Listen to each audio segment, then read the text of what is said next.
नमस्कार, पेश है इस हफ्ते का मुकाबला। मैं हूं विज्ञान प्रकाश। कुछ बड़े बुनियादी सवाल आपसे हमेशा की तरह पूछूंगा और ये आपके और हमारे पुलिस के रिश्ते से जुड़े हुए हैं। पहला सवाल मेरा आपसे है, क्या अब भी आपको पुलिस से डर लगता है? क्या आपको लगता है कि पुलिस आपके साथ दोस्ताना व्यवहार रखती है? क्या आपको लगता है कि पुलिस जो है वो पूरी तरह से भ्रष्टाचार से दूर है? क्या आपको लगता है कि पुलिस जो है वो नेताओं के हाथ की लाठी है? और लाठी से मतलब पकड़कर चलने वाली लाठी नहीं, मजबूती से प्रहार करने वाली लाठी। क्या आपको लगता है कि पुलिस अफसर एक स्तर आने के बाद नेताओं के हाथ की कठपुतली होते हैं? क्या आपको लगता है कि पॉलिटिकल स्टैब्लिशमेंट जितना भी है इस मुल्क का, अगर उसको सबसे ज्यादा चाहत किसी महकमे को अपने नियंत्रण में लगातार रखने की है तो वो है पुलिस? ये कुछ बुनियादी सवाल मैंने आपके सामने रखे हैं। अब आपको जल्दी से एक और बात बताता हूं, जरा बहुत गौर से इसको सुनिएगा। अलग अलग कमिटियां बनी हैं पुलिस के बारे में, उनमें से 4 का मैं जिक्र करूंगा। एक, पहली केरला पुलिस रीऑर्गेनाइजेशन कमिटी, यह बनी थी 1959 में। इसने क्या पाया?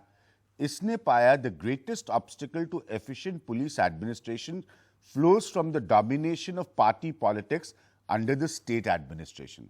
अर्थात सबसे बड़ी रुकावट पुलिस के कामकाज में जो वहां की सियासी दखलंदाजी है वो होती है। दूसरा सुनिए, पंजाब पुलिस कमीशन 1961 टू 1962 में यह बना था।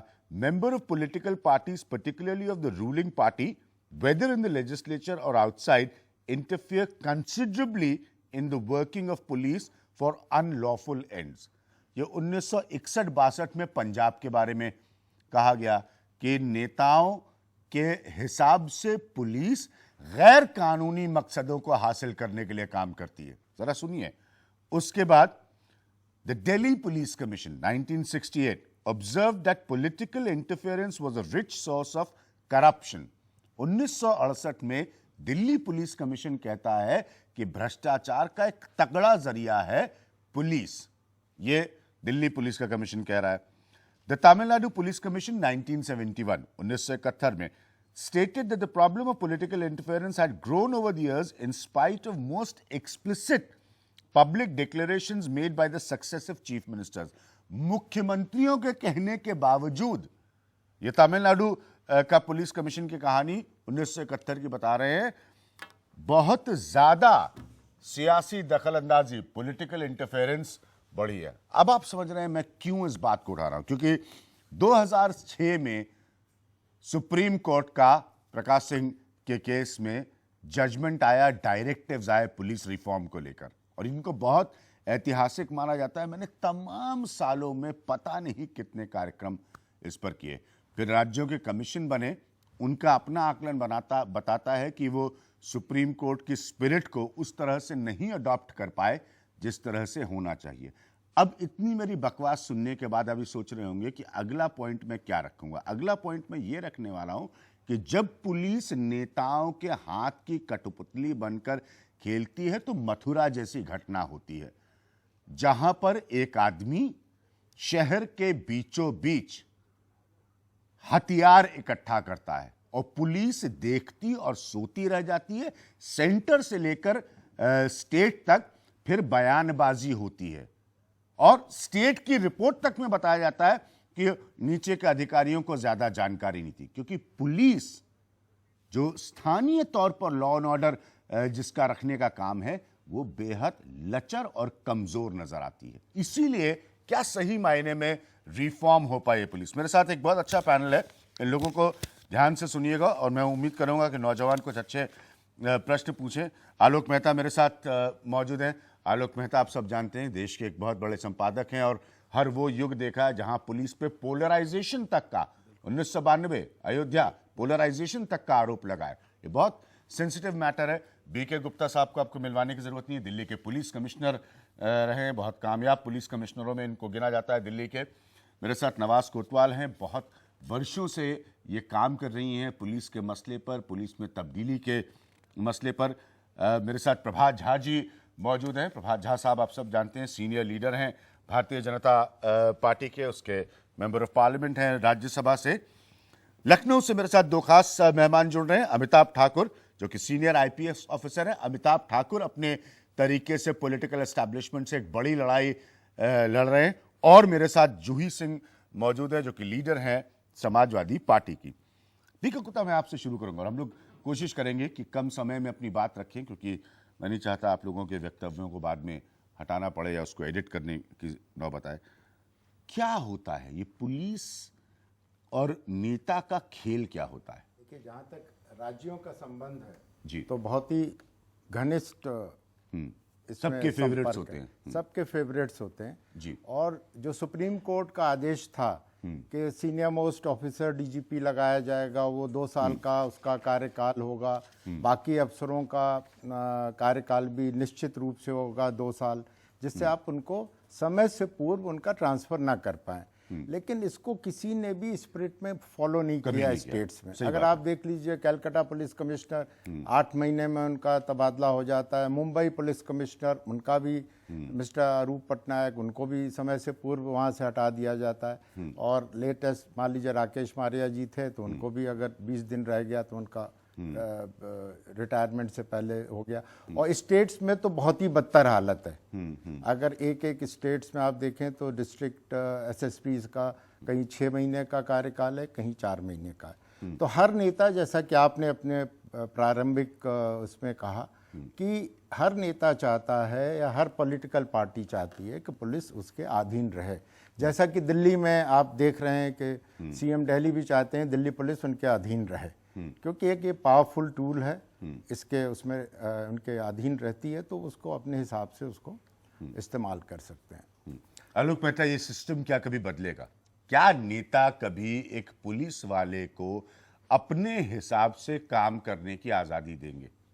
देखिए विज्ञान जी, हम लोग तो बहुत उदारवाद की तरफ चले गए हैं। मोदी जी के लिए इतनी तालियां वहाँ बजी संयुक्त अमेरिकन कांग्रेस में, पार्लियामेंट में।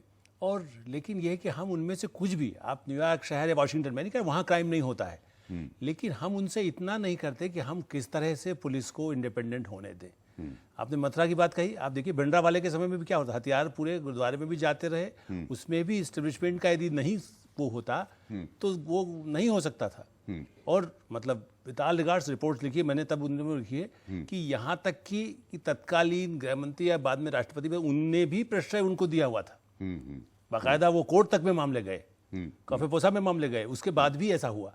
सो उससे लेके आज तक जब अपराधियों को, बंदूकों को हमारे नेता देंगे तो उसके बाद अभी आशा की किरण एकदम दिखाई दे, चमत्कार हो। अच्छा, मैं ये जरूर कहूंगा कि सारे पुलिस लाई हैं, वो उनके भी हाथ बंधे, जिसको कहना चाहिए भाई आप जितनी देर नौकरी करते हैं तो आप किसी बॉस का मानेंगे, और उसकी जब बुरी चांदनी चौक में उसकी पोस्टिंग होना है कि उसकी पोस्टिंग ग्रेटर क्लास में होना है, यदि उसके भी रेट एक समय में रहते थे, मैं नहीं जानता, वैसे तो गुप्ता जी यहाँ हैं, तो मतलब पूरे देश में कल यही नहीं, मतलब मथुरा हो या वो 1959, 1962, 1968, 1971 इस तरह के पुलिस कमीशंस के उदाहरण दिए जानबूझकर, ताकि लोगों को पता चले ये 2016 के हिंदुस्तान की समस्या नहीं है। यह 1947 में देश आज़ाद हुआ था और पहले ब्रिटिश पुलिस होती थी, और 1959 में लोगों ने बताना शुरू कर दिया था कि ये पुलिस पॉलिटिकल एस्टैब्लिशमेंट से करप्ट हो रही है या उसमें इंटरफेरेंस हो रही है। इसलिए मुझे ऐसा लगता है कि इस पे जब तक कड़ाई से वो लोग अपने पर काबू नहीं करेंगे, पुलिस को जंगल बने, वो आप कहेंगे जंगली तो हम ही लोग हैं आप, क्योंकि हम लोग जंगली हैं, क्योंकि सारे यदि प्रदेश को आप या दिल्ली को जंगल राज, जैसे अरविंद केजरीवाल कहते हैं जंगल राज है, तो हम और आप तो फिर जंगली हुए ना, जंगल राज में रहने वाला तो जंगली होगा। तो वैसा होना भी एक पूरे भारत की छवि खराब करता है, पुलिस की छवि तो जो है। ठीक है, नमस्कार। कभी पुलिस का वाकई सही मायने में रिफॉर्म हो पाएगा? क्योंकि 2006 के जजमेंट के बाद अलग अलग राज्यों ने अपने अपने हिसाब से उसको बनाया, लेकिन उसका भी आकलन ये बताता है कि उससे स्थिति बेहतर नहीं हुई, कमजोर ज्यादा हो गई। जिस प्रकार की स्थिति हम अभी देख रहे हैं, और जैसे आपने 60s से लेकर रिपोर्ट सबसाइड किए हैं, अभी 2016 में भी शायद एक और रिपोर्ट निकल जाएगी जो मॉडल पुलिस एक्ट जो सोली सोराब जी कमेटी ने ड्राफ्ट किया था, उसको लेके एक दूसरी कमेटी बन गई कि वो मॉडल पुलिस एक्ट में क्या खामियां हैं उसको निकालो और फिर वो एक दूसरा मॉडल पुलिस एक्ट बना जाए। तो बेसिकली कमिटीज बनती रहेगी, रिकमेंडेशंस आते रहेंगे, रिपोर्ट्स आते रहेंगे, लेकिन मेरे ख्याल से सुधार जो होना है वो होने वाला नहीं है, क्योंकि सत्ता में बने रहने के लिए हर पार्टी को पुलिस की ज़रूरत है और वो कभी वो हथियार को, कभी वो टूल को छोड़ने वाली नहीं है। लेकिन I just won't blame the politicians alone, उसमें पुलिस की जिम्मेदारी भी उतनी ही है, क्योंकि उनकी परफॉर्मेंस, उनकी अकाउंटेबिलिटी, उनके स्टैंडर्ड्स, उनका कानून का पालन जो है वो सब कुछ अरे वो तो काफी सिनेमा बन इरोड जाता हो है। गया अगर कोई पुलिस वाला उसी सिस्टम में ईमानदार नजर आता है तो इतने साल हो गए उसके ऊपर सिनेमा बनता है। बिल्कुल। सो बड़ा फिल्मी एंगल है एक ईमानदार पुलिस अफसर का। अमिताभ ठाकुर, आपने तो पॉलिटिकल बॉसेस को खुश नहीं रखा, बल्कि आपने उनसे अपने एक हिस्से की लड़ाई आप उनसे लड़ रहे हैं। ये क्या पुलिस का कल्चर हो गया है, या पुलिस वाले को छोटे से लेकर ऊपर के स्तर तक ये समझ में आता है कि तरक्की का यही रास्ता है, इसको कतई बदलने की जरूरत नहीं है, और सिस्टम भी उनको वो रास्ता दिखाता है? मेरा यह मानना है कि इसमें कोई संदेह नहीं। कहने को जैसे बड़े बड़े जो मंत्री होते हैं, उनके ऊपर के जो प्राधिकारी होते हैं, वो कहते हैं कि हम पुलिस पर दबाव नहीं बनाना चाहते। सभी यही चाहते हैं कि पुलिस पे पूरा उनका कंट्रोल रहे और उस संस्था पे उनका हक व अख्तियार रहे। लेकिन साथ ही साथ जो दूसरा हिस्सा होता है कि जो नीचे के जो अधिकारी हैं, हम लोग हैं, हमारी भी इतनी चाहते हैं कि हम भी चाहते हैं कि हमारा उनसे ताना बाना बुना रहे। तो यदि एक तरफा ये मोहब्बत होता तो ज़्यादा दिक्कत नहीं आती। ये दो तरफा प्यार है, इसीलिए इसकी कठिनाइयाँ बड़ी बढ़ जाती हैं। न वो छोड़ना चाहते हैं हमें, न हम उनको छोड़ना चाहते हैं। दोनों की इसमें बरकत है। ये सामूहिक बरकत मेरे ख्याल से सबसे बड़ा खतरा है इसमें। ठीक है, सामूहिक बरकत जो है वो आप कह रहे हैं बहुत। जूही सिंह जी, जब स्टेट्स को आप देखते हैं मथुरा जैसी घटना होते हुए, कितना आप पुलिस को रिस्पॉन्सिबल मानते हैं? जैसा कि सब लोग इस पैनल में कह रहे हैं, वेरी ऑनेस्टली, हाँ, पॉलिटिशियंस इरिस्पेक्टिव ऑफ मथुरा, अगर उत्तर प्रदेश की बात करें तो स्पेशली नीचे लेवल की पुलिस पे एक प्रेशर रहता है और एक नेक्सस होता है कि पोस्टिंग्स आपको अच्छी चाहिए। पॉलिटिशियंस भी बहुत कुछ अपना काम कराना चाहते हैं जो आसानी से फ़ोन पर हो जाता है। लेकिन और आपने जैसा बताया बहुत सारे कमीशन सेट हुए।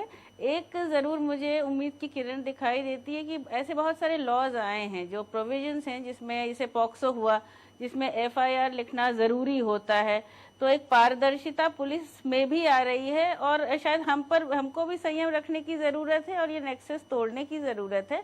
पुलिस निचले लेवल पे, स्पेशली हम लोग बड़े लेवल पर जाते हैं कि डीजीपी हटाए गए या कैसे तोड़ेंगे? नेताओं को तो तोड़ने में, जैसे अमिताभ ठाकुर ने कहा कि दोनों तरफ से बड़े प्रॉस्पेरिटी का नेक्सस है, ये बड़ी तरक्की का नेक्सस है, क्यों आप लोग तोड़ना चाहेंगे? कोई पॉलिटिशियन मुझे नहीं लगता तोड़ना चाहेगा पुलिस वालों से किसी तरह का रिश्ता, न पुलिस वाले चाहेंगे। यहाँ तो मैं कहना नहीं चाहता, देखिए ये जातिवाद का प्रश्न हो जाएगा, लेकिन पूरे हिंदुस्तान की हकीकत है कि जाति के आधार पर भी पुलिस वालों को नेताओं के साथ संलग्न होकर तरक्की मिलती है। यह हकीकत है। मैं भी उसी राज्य का रहने वाला हूं जहां से आप है और बीके गुप्ता साहब है। हम सब जानते हैं कि इन स्टेट्स में क्या होता है। पुलिस में लोगों को कास्टिज्म पे भी प्रमोशन मिलता है। अभिज्ञान, चीज़ें बदल रही हैं और चीज़ें बदलेंगी। जहाँ तक अभी तक तो हम लोग कहते थे कि पूरी पॉलिटिक्स ही बिल्कुल जातिगत आधार पर लड़ी जाती है। चीज़ें बदल रही हैं, बहुमत की सरकारें आनी, तो मुझे लगता है कि एक युवा पीढ़ी जो कि बहुत दिन तक ये टॉलरेट नहीं करेगी। सिस्टम में एक ऑलरेडी चर्निंग है। अगर अमिताभ ठाकुर जी को भी कह लें तो ये व्यक्तिगत रूप से हमारी ही सरकार से अपने मुद्दों पर लड़ाई लड़ रहे हैं। तो अक्रॉस द टेबल प्रेजेंस है लोगों का जो ये पारदर्शिता चाहते हैं। ये जरूर हर पॉलिटिशियन चाहेगा, हर ब्यूरोक्रेट चाहेगा कि अगर लीगल परिधि में उसका काम हो तो वो हो जाए। आपकी सरकार के 5 साल पूरे हो जाएंगे कुछ वर्ष में, आप लोग नहीं ला पाए चेंज, उसके बारे में तो बात करें। मेरे साथ प्रभात झा जी बहुत इत्मीनान से इस बात को सुने। प्रभात जी, 2006 में बुनियादी बातें देश की सर्वोच्च अदालत ने रख दी थी पुलिस में तब्दीली को लेकर, और बड़ी अच्छी बातें थी, ये मैंने तब भी कहा था, लेकिन आज लगता है कि कोई भी उसको पूर्णतः पालन करने के लिए तैयार कतई भी नहीं है। पुलिस आज भी नेता के हाथ का खेल है और वाइस वर्सा। जी, ये एक दिन का खेल नहीं है, हाँ, ये वर्षों से चला आ रहा और आपने 61 से लेकर अब तक की रिपोर्ट दी और 2006 तक सुप्रीम कोर्ट के डायरेक्शन को भी कोट किया। अब इसमें एक तरह की बातें नहीं है। सवाल यह है कि अभी हमारे प्रधानमंत्री जी ने, आप कहेंगे इसको मैं पार्टी से एवं बताना चाहता हूं। मैं स्मार्ट पुलिस की बात की, उन्होंने सारे देश के डीजीपी को बुलाया और सारी बातें रखी और स्मार्ट के उन्होंने परिभाषा बताई वहां पर कि एस से क्या होता है, एम से क्या होता है, ए से क्या होता है, ऐसे स्मार्ट की पूरी एक एक परिभाषा बताई और उसके बाद कहा कि मेरी उम्मीद यही है। सवाल क्या है कि क्या पुलिस, देखिए बिना कार्यपालिका के पुलिस चलेगी नहीं।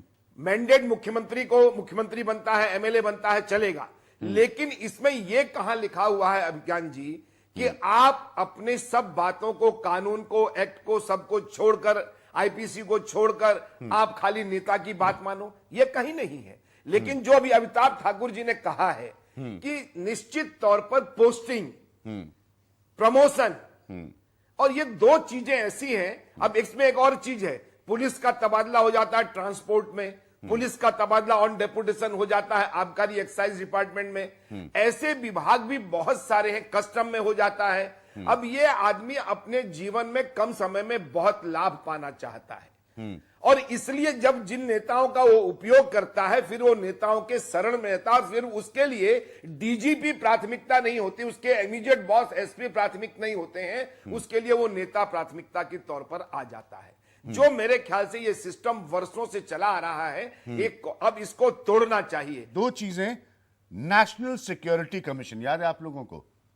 ये नेशनल सिक्योरिटी कमीशन था प्रभा जी, और आप बहुत पढ़े लिखे व्यक्तियों में से, इसलिए आपसे पूछना चाह रहा हूं मैं, जिसका मकसद बड़ा साफ था कि जो टॉप बॉस है उसको एक तरीके से चुना जाए, 2 साल का समय दिया जाए, और ये सेंटर की रिस्पॉन्सिबिलिटी का प्रश्न था। अगर राज्य अपनी कमजोरियां दिखाते हैं, अगर राज्य में तथाकथित नेक्सस पुलिस का ज्यादा गहराया हुआ है, तो केंद्र एक बड़ी भूमिका में आए, यह सुप्रीम कोर्ट कहता था। क्या हुआ इस नेशनल सिक्योरिटी कमीशन का?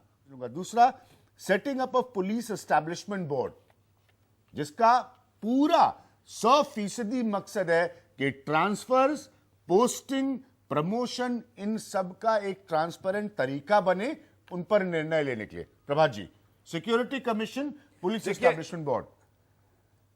मैं, देखिए, नेशनल सिक्योरिटी कमीशन की बात आपने कही जी। मैं जिस स्टेट से आता हूं वहां के बारे में आप जानते हैं विज्ञान जी, वहां मुख्यमंत्री शिवराज सिंह चौहान है। मैं जिन स्टेटों में मेरी पार्टी की सरकार में, उन स्टेटों के बारे में एक्सेप्शन कोई घटना होगी मैं नहीं जानता, लेकिन जो नेशनल सिक्योरिटी कमीशन ने जो बात कही है, उन बातों, मेरे यहां डीजीपी रेगुलर उसमें आते हैं और 2 साल 3 साल जो उनका ड्यूरेशन होता है वहां तक रहते हैं वो। ये हम लोगों ने वहां पर बना के रखा है। जहां तक गुजरात की बात है, मुझे यहां तक जानकारी है गुजरात में भी ऐसा होता है, राजस्थान में। मैं एक्सेप्शन हो सकता है कहीं पर ऐसी इमीडिएट बात हो गई हो, हटाना पड़ गया हो, कोई ऐसी बात हो। देखिए, इसको फॉलो करने की ड्यूटी स्टेट गवर्नमेंट को, किसी भी पार्टी की सरकार हो। अब ये बातें आपके सामने तब आई, एक एसपी जब मारा गया, एक आईपीएस मारा गया, तब हम सब लोग अलर्ट हुए हैं। कारण क्या है? साथ में ये ये भी, रेगुलर साथ प्रोसेस में है ये और भी कि इसको कोई आदमी एक शहर में बैठकर पुलिस के असलहे इकट्ठा कर रहा है। साथ में ये भी, ये मत भूलिएगा प्रभात जी, ये तो और भी ज्यादा डेंजरस है। मतलब कल कोई आदमी अगर कोई आतंकवादी गतिविधि में पकड़ा गया होता तो हम लोग तो नेशनल सिक्योरिटी के एस्पेक्ट से शर्मसार हो चुके होते अब तक। हाँ प्रभात जी। नहीं, इसीलिए मैं कह रहा हूं अभिज्ञान जी, क्या उन लोगों को जानकारी नहीं थी? कल ही मैंने एक चैनल पर देखा कि वहां का एक स्पेशल ब्रांच का और जो एक इंफॉर्मेशन देता है गवर्नमेंट को, वो दोनों बता रहे थे कि हमने 90 से अधिक बार जानकारी यूपी गवर्नमेंट को दिया है और वो सारी चीजें पेपर्स दिए, इतने पेपर्स भेजे हैं। सवाल क्या है कि आपका जो जनादेश जिसको मिला है वो सरकार कैसे चलाना चाहता है? प्रभात जी, फिर भी मुझे नेशनल सिक्योरिटी कमीशन का जवाब नहीं मिल पाया। मुझे नेशनल सिक्योरिटी कमीशन का जवाब नहीं मिल पाया कि एक बड़े स्तर पर कम से कम एक ओपिनियन बने लोगों के बारे में कि कौन किसी राज्य में पुलिस का प्रमुख हो, कौन किसी और पुलिस। पुलिस का मतलब सिर्फ खाली राज्य की पुलिस नहीं होती, अलग अलग तौर तरीके हैं, सेक्शंस हैं पुलिस के। हाँ। और इसीलिए मैंने कहा कि प्रधानमंत्री जी चिंतित हैं, गृह मंत्री जी चिंतित हैं, और जो आपने बात बताई है उस तरफ विचार जा रहा है। नवाज जी, ये बहुत बेसिक पॉइंट था, ये बहुत बेसिक पॉइंट था कि आप एक नेशनल सिक्योरिटी कमीशन बनाइए, उसके तहत आप तय करिए कि भाई किसको, मान लीजिए बीके गुप्ता साहब ही हैं और ये अपने पद से अगर हट जाते तो इनके लिए क्या भूमिका हो सकती है जो सरकार इनको ऑफर करे। ये नहीं कि ये या कोई भी पूर्व पुलिस कमिश्नर या कोई लॉबी करके अपनी जगह हासिल करे। आज तक ये तो बनाया ही ना कांग्रेस ने, ना बनाया ना बीजेपी इसको बनाने की बात कर रही है। मैं थोड़ा जजमेंट को एक एक्सप्लेन कर देती हूँ 2006 का। वो बेसिकली 3 मुद्दों को इश्यू रेमेडी करने के लिए बना गया था। एक तो पॉलिटिकल इंटरफेरेंस जो था पुलिसिंग में, दूसरा जो था वो पुलिसिंग जो है वो पुलिस के हाथ में वापस दे दो। तो ट्रांसफर्स, पोस्टिंग्स, प्रमोशंस वो पुलिस को करने दो, ना कि वहां का कोई नेता करे। नेता को करने दो। और तीसरा जो बहुत ही इंपॉर्टेंट मुद्दा था, तीसरा बहुत ही इंपॉर्टेंट जो मुद्दा था वो अकाउंटेबिलिटी का था। क्योंकि अगर आप पॉलिटिकल इंटरफेरेंस हटा लो और अकाउंटेबिलिटी ना हो तो बहुत प्रॉब्लम हो सकता है। और केरला में वो एक एग्जाम्पल किया था जहां पे पॉलिटिकल एस्टैब्लिशमेंट ने वो एक ऑर्डर दिया था कि आज से पॉलिटिकल इंटरफेरेंस नहीं होगा। एंड वो समय जो था केरला पुलिस के इसमें सबसे ज्यादा ब्रूटल समय था। वह police were enforcing a lot of brutalities on the police. So ये political interference और accountability हाथ में साथ साथ जाता है। तो अगर आप पुलिस को बिल्कुल unaccountable बना दो तो वो जनता के लिए ठीक नहीं होने वाला है। बिल्कुल जैसे नवाज ने सही बताया, जिन पर आधारित किया था सुप्रीम कोर्ट ने अपने जजमेंट को, ये स्पिरिट में नहीं फॉलो कर रहा है। आप बना दिया, अब जैसे एस्टैब्लिशमेंट बोर्ड है, एस्टैब्लिशमेंट बोर्ड का मैं आपको पढ़ के सुना दूं अंग्रेजी में और उसके बाद अनुवादित कर दूंगा। Setting up of a police establishment board to decide all transfer, postings, promotion and other service related matters of police officers below the rank of deputy superintendent of police and make recommendations on postings and transfers of officers above the rank of deputy superintendent of police. तो इतना clear था supreme court का कहना कि DSP के ऊपर और DSP से नीचे के स्तर पर यह एस्टैब्लिशमेंट बोर्ड अपने नजरिए से बगैर कोई दबाव के किसी को उसकी पोस्टिंग दे, ताकि कहीं पर भी कोई मैनिपुलेशन का स्कोप नहीं रहे। देखिए, जहाँ तक दिल्ली पुलिस का सवाल है जी, ये ज़्यादातर जो रिफॉर्म्स हैं वो इम्प्लीमेंट हो गए हैं ग्राउंड पे। पुलिस एस्टेब्लिशमेंट बोर्ड भी है, स्टेट सिक्योरिटी कमीशन भी है और बहुत ही सुचारू रूप से चल रहा है। दिल्ली पुलिस का ये बहुत बड़ा सौभाग्य है कि ये दिल्ली पुलिस सेंट्रल गवर्नमेंट के मिनिस्ट्री ऑफ होम अफेयर्स के अधीन है। मैं अपने 37 साल का और दिल्ली पुलिस में ज़्यादातर मैंने नौकरी की है, मैं पूरे कॉन्फिडेंस के साथ कह सकता हूँ दिल्ली में पॉलिटिकल इंटरफेरेंस बहुत कम है और पोस्टिंग ट्रांसफ़र में तो बिल्कुल ना के बराबर है। अगर कोई पॉलिटिकल डेमोन्स्ट्रेशन या कुछ ऐसा हो रहा है तो उसमें इंटरफेरेंस हो सकता है, लेकिन दिल्ली का चीफ मिनिस्टर जो भी रहा हो, कभी उन्होंने दिल्ली पुलिस के कार्य क्षेत्र में हस्तक्षेप नहीं किया, इंटरफेरेंस नहीं किया। बट स्टेट्स की तस्वीर बहुत अलग है। दिल्ली को हम नहीं करेंगे उसका कंपैरिजन। स्टेट में ज़्यादातर जैसा इन्होंने बताया, जैसे नवाज ने कहा ना कि आपने, मैं तो मान ही रहा हूँ, ये तो हमारे पास भी रिसर्च है कि लेकिन इम्प्लीमेंट किया, लेकिन मैं दो जो आलोक मेहता मुस्कुरा रहे हैं क्योंकि ये बात मेरी समझ रहे हैं। आपने मान तो लिया फिर, लेकिन उसमें थोड़ा सा एडजस्टमेंट आपने कर दिए। सुप्रीम कोर्ट का सबसे बड़ा जो डायरेक्शन था, स्टेबिलिटी ऑफ टेन्योर। हाँ, सबसे बड़ा। कि आप किसी को कहें कि आपने हमारी बात नहीं सुनी तो आपको हम 6 महीने अपने पद से हटा देंगे। बिल्कुल सही बात। फियर ऑफ रिमूवल होता है पोस्टिंग से, सुप्रीम कोर्ट ने कहा आप एसएचओ एंड अबव सबको 2 साल का टेन्योर दीजिए, right up to the police chief. और वो 2 साल में अगर कोई उसके मिसकंडक्ट पाया जाए, कोई उसके खिलाफ सीरियस डिसिप्लिनरी एक्शन का कोई पेंडिंग हो, तब आप उसको हटा सकते हैं। आपको लगता है अमिताभ ठाकुर की सबसे बड़ी दिक्कत यही है? क्योंकि आज भी इस भय से, और ये भय गलत नहीं है, इस भय से कि आपके नौकरी, या जैसे वो हम लोग सब हिंदी सिनेमा देखकर बड़े हुए ना, तो दिखाता साहब वो नेता एक आता है सिनेमा के फ्रेम में और बोलता है कि तुमने अगर मेरे लड़के को जेल से नहीं छोड़ा तो मैं कल तुम्हारा ट्रांसफर ऑर्डर भिजवा दूंगा। तो ये धारणा बनी है, ये आज तक नहीं बदल पाया। आज भी पुलिस वाला डिपेंडेंट है इस बात के लिए कि उसकी कुर्सी कब नेता छीन ले। इस मामले में जो लॉज हैं वो अलग हैं, उसका जो व्यवहारिक पालन हो रहा है वो अलग है। आईपीएस अफसरों के बारे में आईपीएस कैडर रूल्स हैं, आईपीएस पे रूल्स हैं, इनमें तमाम तब्दीलियां हैं। जैसा आपने कहा सुप्रीम कोर्ट ऑर्डर के बाद तमाम तब्दीलियां हुई, 2 वर्ष का न्यूनतम कार्यकाल है, सभी चीजें अपनी जगह हैं। दिक्कत यह आ जा रही है जब मुख्य सचिव, डीजीपी, प्रमुख सचिव गृह जैसे अधिकारी जब अंगूठा छाप हो जा रहे हैं, वैसे तो वो सब लिख पढ़ लेते हैं, लेकिन ट्रांसफर के समय सिर्फ अंगूठा लगाते हैं। जब ऊपर से आदेश आता है अंगूठा लगाते हैं, तो कथनी करनी, कागज और हकीकत का जो अंतर है उसको भरना है। अमिताभ आप भी यहां पर हैं, बीके गुप्ता साहब भी यहां पर हैं कि जब आपको कानून आपके सामने है कि भाई आप 2 साल का उसको टेन्योर दीजिए, तो फिर किन चीजों का, किन कानून में पेचीदियों का लाभ उठाया जाता है 2 साल से पहले हटाने के लिए? देखिए उसमें होता यह है कि जो अफसर है जो अफेक्टेड हो रहा है, हाँ। अक्सर वह विरोध नहीं करते, क्योंकि ट्रांसफर के लिए नियम है कि उसमें स्पष्ट बताया जाएगा कि आपको फला कारण से हटाया जा रहा है। अफसर जानता है कि कारण नहीं लिखा हुआ, मात्र जनहित लिख दिया गया है। जनहित अपने आप में पर्याप्त नहीं। अफसर चूंकि लालच में होते हैं, वो कोर्ट का दरवाजा नहीं रुक करते हैं, इस कारण कभी कोई मामला सामने नहीं आता। अन्यथा तमाम मामले अपने आप स्वतः निरस्त हो जाएंगे यदि अफसर ने अपनी जो है जो उसकी कुव्वत है और जो उसको चाहिए उसके लिए कोर्ट जाए। तो तमाम चीजें गलत हो रही हैं, लोग चुपचाप सह रहे हैं। देखिए इसीलिए मैंने जानबूझ कर ये 2 बातों का उदाहरण दिया कि आप नेशनल सिक्योरिटी कमीशन, साथ में एक एस्टैब्लिशमेंट बोर्ड पुलिस का, इसी में तो तोड़ मरोड़ हो रही है। अब वो कह रहे हैं कि अमिताभ ठाकुर क्या कह रहे हैं कि देखिए अगर आपका 2 साल का समय तय है फिर भी वो हटा देते हैं, फिर भी वो क्लॉज और कानून ढूंढ के आपको हटा देते हैं। देखिए हटा ही नहीं देते हैं। मेरा इसमें एक और है, जैसे आप आईपीएस की बात कही, हाँ। भारतीय पुलिस सेवा उसको कहते हैं, विशेष सेवा और ये सेवा। लेकिन आप देखिए कि केंद्र, चूंकि मैं फिर भी मथुरा का एक लाइन जोड़ूंगा, प्रभात जी यहाँ पर हैं, सिंहस्थ कुंभ मेला होता है तो केंद्र उनमें इतना अच्छा तालमेल हो कि वहाँ बहुत अच्छी बात है कि कुछ दुर्घटना नहीं हुई, हाँ। अभी जो हुआ, लेकिन उसके लिए यदि केंद्र तालमेल कर सकता है, तब ऐसे मामलों में जहाँ पर अपराधी बन रहे हैं, बढ़ रहे हैं, उस मामले में तालमेल नहीं होता। आप ये बताइए ना, मथुरा में 2 साल से, जैसा ठीक कह रहे हैं प्रभात जी, और आपने भी उसका जिक्र किया, लेकिन क्या केंद्र सरकार की नाक के नीचे मथुरा नहीं है? आप यहाँ से चलें तो आधे घंटे 1.5 घंटे में आजकल तो एक्सप्रेस वे से पहुँच जाते हैं। तो क्या केंद्र सरकार को उसकी कोई सुगंध नहीं आ रही थी?